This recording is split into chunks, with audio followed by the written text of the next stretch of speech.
So this is my working space. I've been using a walking desk for the last 3 or 4 months now. I'm not sure how much it does for me, but I'm sure it's healthier than just sitting down. I'm also trying to keep my desk clean, because if you pan over to my old desk, which I don't actually use anymore because it got so filled with crap, I don't know what to do about this anymore. I need to burn it down someday.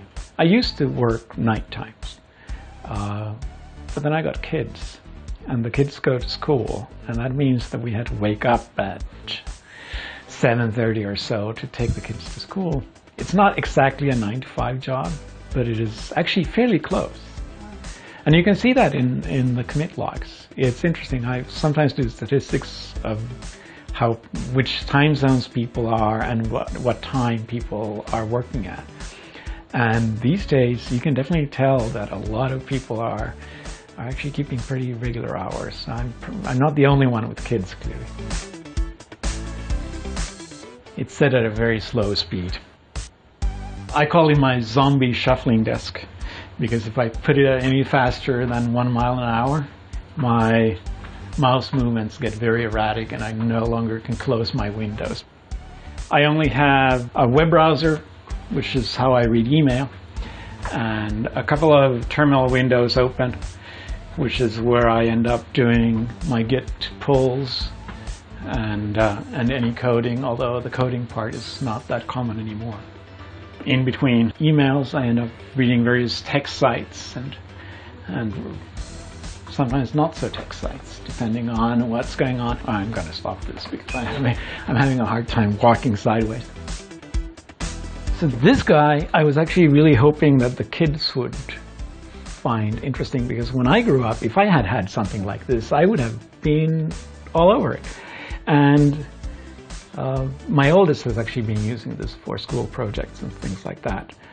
So it has gotten some use. I'd like to say that all this is prized possessions, but it's actually just garbage. I'm just not very emotional when it comes to technology, so old technology is just old and broken, and I'd much rather play with the new stuff. When I get new technology, which happens quite often, I don't want to throw the hard disks out. So I literally have this pile of hard disks that have accumulated over the last 15 years. I'm supposed to wipe them or use a hammer on them and then throw them out, but I'm just too lazy. Usually the view looks like this because I don't want the sun to come in and disturb me. So this time of year it's not as distracting, but in a couple of months I will have that closed completely because I do not want to see outside. And then you have various scuba equipment. There's 2 cameras there. There's a pair of scuba fins and my regulator in the other corner. For some reason, people keep sending me penguins. And we have a lot more than these, but we ended up basically giving away the duplicates. So these are mostly unique.